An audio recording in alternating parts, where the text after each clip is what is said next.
Greetings, my friends. Once again, I want to say welcome to the secret place, and just appreciate you joining us. Talking about kingdom finance, continuing on from our last video.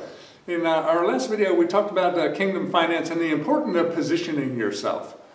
Positioning yourself is very critically important, and it has a lot to do with your money. You say, why would positioning myself have to do with my money? Well, the interesting thing about your money is it represents you. Now think about it. Money for the Christian really actually is the lowest form of power that the Christian handles, is their money, or what they can accomplish personally. Now the non-Christian or the unbeliever, the highest form of power the unbeliever carries is their money, or what they can accomplish, or what they can do with other people coming in alignment with them and pushing the same direction and putting their efforts into the same, or their money into the same project or program. And so, that being said, what is money? It simply represents human efforts. Their time, your effort, your expertise, your quality, your persistence, all of that together adds up to your money. And so with that in mind, think about what do you spend time on to earn your money. See, that's the exchange you make. You exchange your time and your efforts for your money. And if you look at it that way, for example, I was talking to my son, and he was wanting a video game. So I showed him, I said, you make this amount of money, and this video game costs this much, and so that video game would literally cost you 5.5 hours of your life. He looked at it, cost me my life, 5.5 hours of your life, the life that you have spent. You can't get it back. You have one shot at life. And so what you spend your life on is very critically important. You say, well, 5.5 hours, I mean, that may not be terribly important, but think about this. If you take that same salary and you're looking to buy a car, that could cost you 5.5 years of your life. At 5.5 years of your life, you say, well, I don't have that much saved up, or I haven't worked 5.5 years, but I need a car now, so I'll sign a paper with the bank that I can loan the money for the car. But wait, think about it. You're signing a paper with the bank saying, for the next 5.5 years, I will spend my time, my efforts, what I can do to pay you back for this car. Now, what happens if the Lord asks you to do something in that 5.5 years? You've already signed your life away. You say, oh, it's not that serious. But it is that serious. If the Lord asked you to give that car to someone, you can't give the car. It's not yours. You still have much of your life to put into that car to make it yours. By the time it's yours, very much it could pretty much be worn out. And so as we think about things along those lines,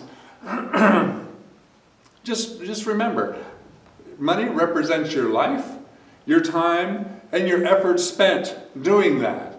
And so money itself has a very low physical value. You can't live in your money. You have to exchange the money for something to live in. You can't eat your money. You must exchange the money for something to eat.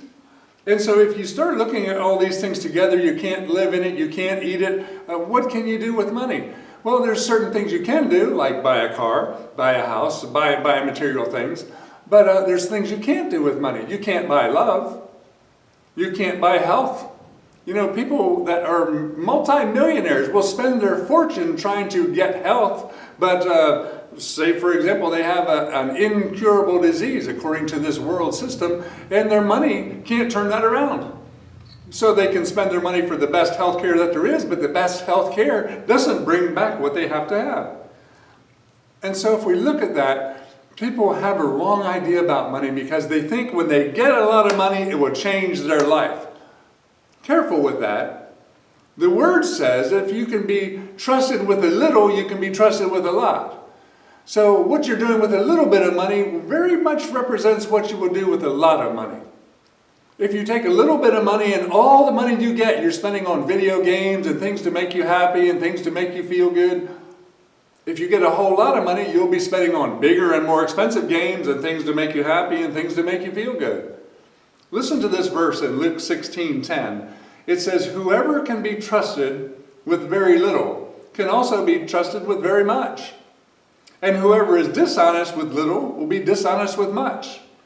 So if you have not been trustworthy in handling worldly wealth or your money, who will trust you with true riches? You see, for the Christian, the worldly wealth or the money is the lowest level of power. But true riches are up here. It's a much higher level of power. So you need to have your money in order so you can be trusted with true riches or the power of the kingdom.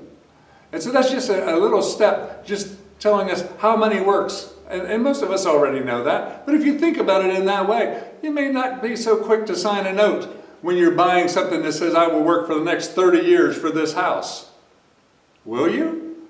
What if the Lord asked you to go and do missions in a foreign country? Oh, then I'll sell the house. What if the housing market isn't working at that point? It's just not doing good. For example, right now, things are very different financially than what they were just 2-3 months ago because of this whole virus thing going around. Finances have really come down to a halt. And one of the reasons I like to talk about money and talk about kingdom finance is because if we position ourselves correctly in the kingdom, we don't have the problem when natural things come to a halt and the money becomes difficult to find and you need more money to buy food and so on. It's available. We'll talk about that on the next video, okay? Thanks so much for being with us. I hope you have a wonderful afternoon, and we'll get together again soon.